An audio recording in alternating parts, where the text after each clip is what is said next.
जय हिंद दोस्तों। मैं आपका दोस्त राधेश्याम भावसार। तो काफ़ी सारे लोग मुझे पूछते हैं कि सर हमारे शहर में कंपटीशन है, हम कैसे बिज़नेस को बढ़ाएं और कंपटीशन को कैसे फेस करें। तो मेरा एक कहना है, क्रश द कंपटीशन। कंपटीशन को क्रश कर दो। अभी कैसे करेंगे? आपको शॉप पे रुकना है, ज़्यादा से ज़्यादा शॉप पे रुकना है। लॉन्ड्री बिजनेस में वही सक्सेस अचीव करेगा जो ज़्यादा से ज़्यादा टाइम अपने शॉप को देगा। कोई बंदा होता है कि ये भी काम करूँगा, वो दूसरा भी मुझे काम करना है, वो तीसरा भी मुझे काम करना है। तो ऐसे लोगों से लॉन्ड्री बिजनेस नहीं होगा। आप भले ही आप रिसेप्शनिस्ट अपॉइंट कर सकते हो, उनको रख सकते हो काम पर, बट जो आपका जो रिलेशन कस्टमर्स के साथ में होगा, जो शॉप ओनर का जो रिलेशन कस्टमर्स के साथ में होता है ना, वो अलग ही होता है दोस्तों। क्योंकि जितना आप एफर्ट लगाओगे उतने आपके एम्प्लॉयज़ एफर्ट नहीं लगाएंगे। तो कस्टमर के साथ में आपको अच्छा रिलेशन बिल्डअप करना है। और हमारा जो बिज़नेस है ज़्यादातर लेडीज़ कस्टमर ही हमारे शॉप में आते हैं। जेंट्स भी आते हैं, बट लेडीज़ कस्टमर्स आप समझ लीजिए कि अगर मैंने इतने ब्लेज़र किए तो मैंने इतने साड़ियाँ की हैं। तो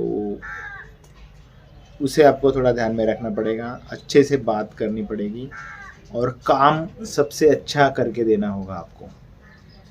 लॉन्ड्री बिजनेस है, साड़ियाँ ड्राई क्लीनिंग वगैरह है, तो 19-20 कभी ना कभी किसी ना किसी से गलती हो जाती है, बट आपको 0% ज़ीरो डैमेज के साथ में आपको काम करना है। बिल्कुल भी डैमेज आपसे नहीं होना चाहिए।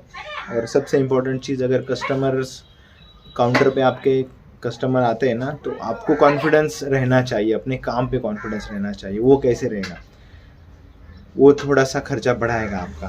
आप अच्छे से सारे इक्विपमेंट अपने पास रखिए। जो जो बेसिक इम्पोर्टेंट नेसेसरी इक्विपमेंट है ना, वो सारे आपको लेने पड़ेंगे। तो आपको काउंटर पे कॉन्फिडेंस आएगा कस्टमर के साथ में बात करने को, क्योंकि आप कस्टमर को कन्विंस कर सकते हो कि हाँ, हमारे पास ये इक्विपमेंट है और ये स्पेशलिस्ट ड्राई क्लीनिंग का काम हम इसमें करते हैं।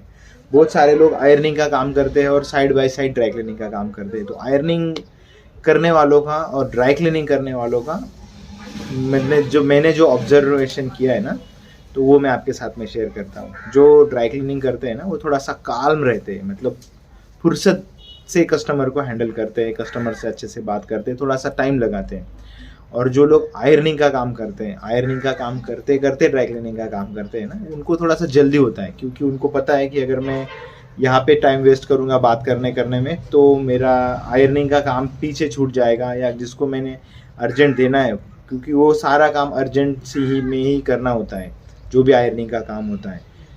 तो वो थोड़ा सा ध्यान में रखना पड़ेगा। चिड़चिड़ कम करनी पड़ेगी आपको। थोड़ा सा किसी के नेचर किसी का होता है ना, जो चिड़चिड़ ज़्यादा करते हैं, तो वो भी नहीं करना पड़ेगा। मतलब ये जो भी एक्सपीरियंस है ना, वो मेरे एक्सपीरियंस से मैं आपके साथ में शेयर कर रहा हूँ दोस्तों।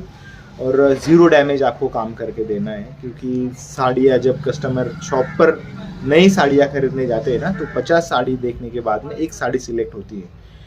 तो एक एक साड़ी आपके लिए इम्पोर्टेंट है और कस्टमर के लिए इम्पोर्टेंट है, इसीलिए उन्होंने 200-300 रुपये खर्चा करके ड्राई क्लीनिंग के लिए हमारे पास दिए। तो हमारा काम है उसको एज इट इज़ फिनिशिंग के साथ में दे।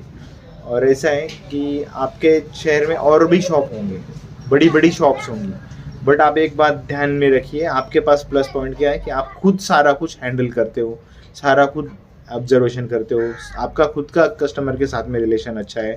अगर किसी बड़ी सी शॉप में एम्प्लॉयज़ हैं, मैनेजर है, काम करने वाले लोग अलग है, आयरनिंग वाले लोग अलग है, वॉशिंग वाले अलग लोग हैं, तो वो एफर्ट के साथ में काम नहीं करेंगे वो दोस्तों। मेरे पास बहुत सारी साड़ियाँ आती है ना, जो बाहर गांव में भी, मतलब बड़े बड़े शहरों में ड्राई क्लीनिंग होके, बड़े बड़े ब्रांडेड स्टोर में ड्राई क्लीनिंग होके मेरे पास आती है।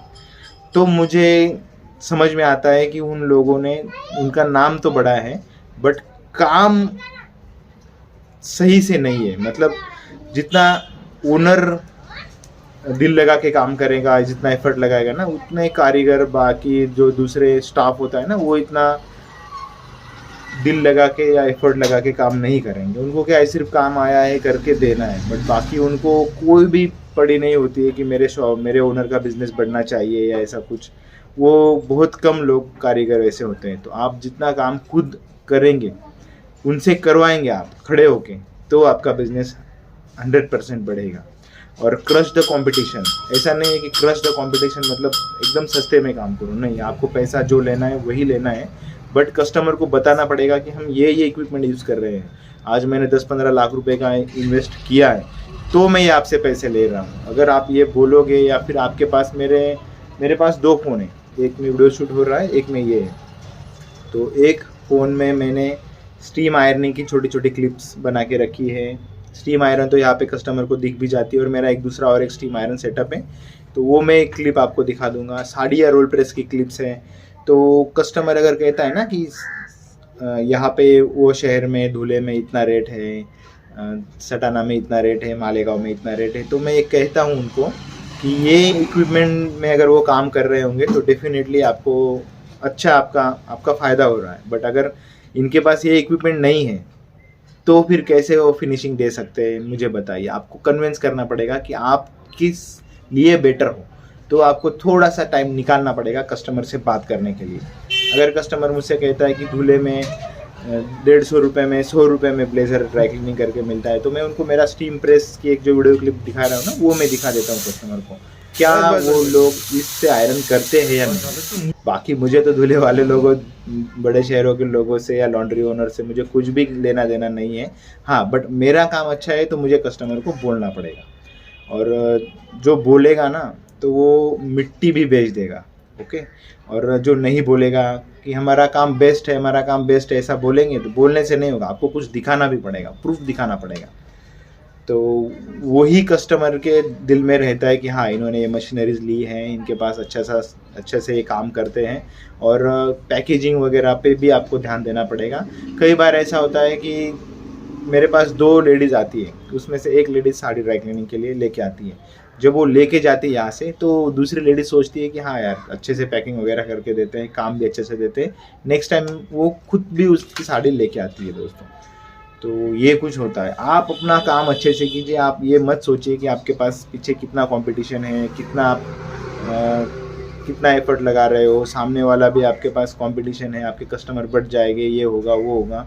और ये आपको बिल्कुल भी नहीं सोचना है। आपको अपने काम में परफेक्ट रहना पड़ेगा। और माउथ पब्लिसिटी में थोड़ा सा टाइम लेने वाली बात है दोस्तों। ये आप अभी से अच्छा काम करोगे तो उसका फल आपको नेक्स्ट ईयर में ज़रूर दिखेगा दोस्तों। मुझे 20 साल का एक्सपीरियंस है लॉन्ड्री बिजनेस का, और कम से कम 15 या 16-17 सालों से मैं सिर्फ और सिर्फ ड्राई क्लीनिंग ही कर रहा हूँ। आयरनिंग का काम बिल्कुल भी नहीं कर रहा हूँ।